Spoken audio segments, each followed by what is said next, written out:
All right. Thought I'd do is I would show you how to use pen. Okay, this is a regular ballpoint pen. And I know some of you said that you don't have anything to work with. Why not use pen? I'm sure either pencil or pen you'll have around the house. Now, just like I showed in the video in regards to using pencil, the same techniques apply to pen, okay? But the only difference is that blending is very difficult to do.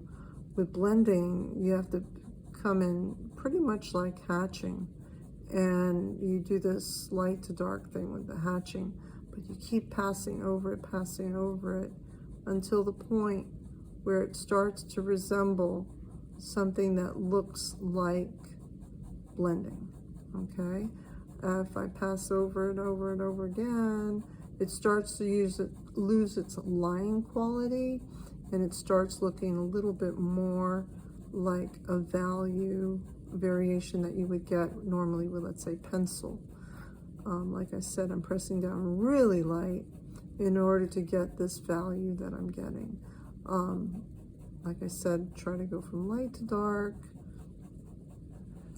You know, and you could also leave areas white, but yet not everywhere. It has to be always in the highlighted areas.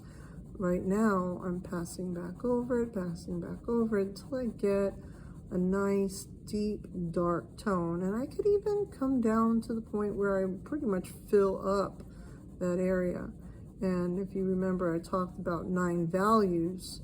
With the 9 values, what do I mean is that I'm coming in and I'm doing a gradation from the light to the dark, very slowly, using that pen medium.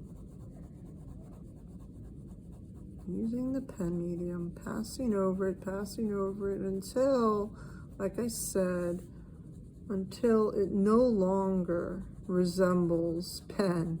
It starts to take on a shade and a value. Another thing too, you can work with a rotation too. A rotation type of feel can get you to that shade that you might need. Now, that's going from a very light tone all the way to a very dark tone, and that's, again, the best that I can get with maybe, let's say, a blending using the pen. Now, hatching.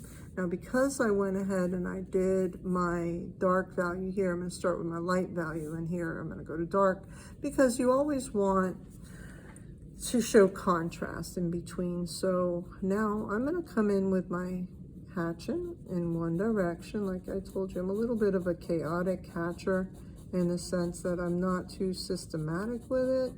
I'll come in and it's going to look pretty much like the technique that's above it, because of the fact that when you do blending, you can't do blending. It's very difficult to do blending with pen, but by passing over it, it starts to look like blending, okay? But yet you look closer and it is hatching. So right there, that's a good hatch, okay? I went from the dark value to a light value, okay? Now, I'm going to do cross hatching.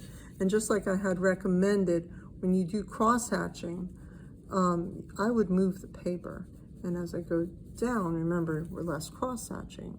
I'm going to go crisscross values. And you want to show the line, especially when you're doing the cross hatching. You want to show the line in between. You want to see the value going from that light to the dark by, more cross sections. The darker it's going to get, the less cross sections, the lighter it's going to get. But again, I want a light to a dark value. So I'll stop right there, and that's pretty good. Now, the other technique is stippling. And remember, stippling is dots. And the closer you get with the dots, the darker, the farther apart, the lighter. Now, another thing, I went ahead and I put a YouTube video in that easy way out materials list. That's a really good video. There's a gentleman, he works with blue pen, and he works with portraits. So I thought I'd share that that link, so that way, in case I got a few of you who are really getting into this, you could take it another level, okay? Now, again, this is using pen and the dots. Closer the dots are together, the darker, the farther apart, the lighter, okay? Now, for those that missed this, this is the reason why I'm coming up with these videos. I'm making a video for each and every medium, so that way it's a little easier for those who are newcomers, okay? So that way you don't have to go all the way through all these videos to figure it out. They are there. You could look at them, and actually they show me applying it to a specific assignment. So you'll see me drawing whatever it might be according to that specific assignment. It'll be whatever the assignment is, and then you're going to see technique and media next to the word. So in the YouTube channel that I created, sorry, these videos are not as sophisticated as I like them to be, but that's okay. I mean, I'm not a video editor. I'm a teacher, and this is, I think, the best way I could get this to you, and so that you could watch it again and again to possibly, tighten up on the expertise that you might develop. Okay, so what I did is I went from this dark value all the way to this light.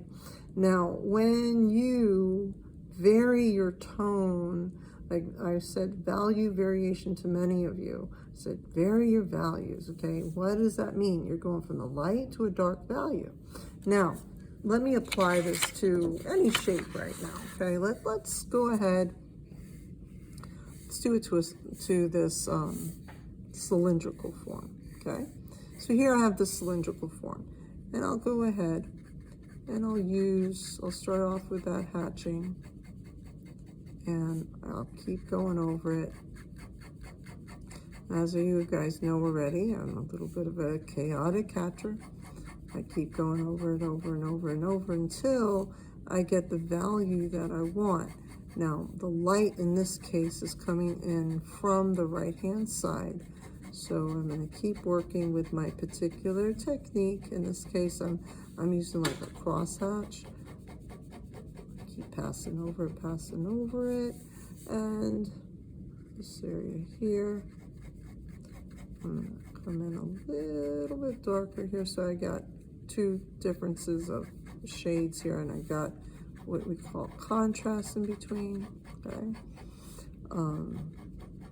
Get a little darker within here, but not as dark. Remember, the shadow is opposite to wherever the light's coming in from. The shadow usually falls opposite to, okay? So, and it usually takes on the same shape, same form. I'm gonna come in really dark in here because this is that shadow area. This is that cast shadow. This is a shadowed area, this is the cast shadow. So in that cast shadow area, you want it to be the deepest, darkest tone. And you want it to go from a light to a dark.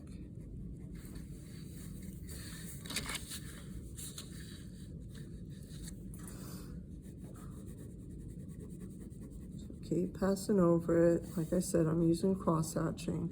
Do you have to use cross-hatching? No, you could use stippling, you could use hatching, you could use, the blending, like I said, is kind of like not really a blending, it's more of a hatching, as you already saw in the demo, okay, that I just did. So right here, you've got that dark value. Now, I'm going to go from light to dark in this background here. So that way I could create more dimension that way. Remember, this is the whole reason we're doing this, is to create that idea of chiaroscuro, okay? That 3D, the 2D made 3D, okay? You're making the audience, you're fooling them. That fool of the eye trick that artists have used throughout time to create something that is 2D, to give that idea, the optics of it being 3D. And by simply coming in and using my pen, you know, okay, I don't have supplies, all right, then use pen.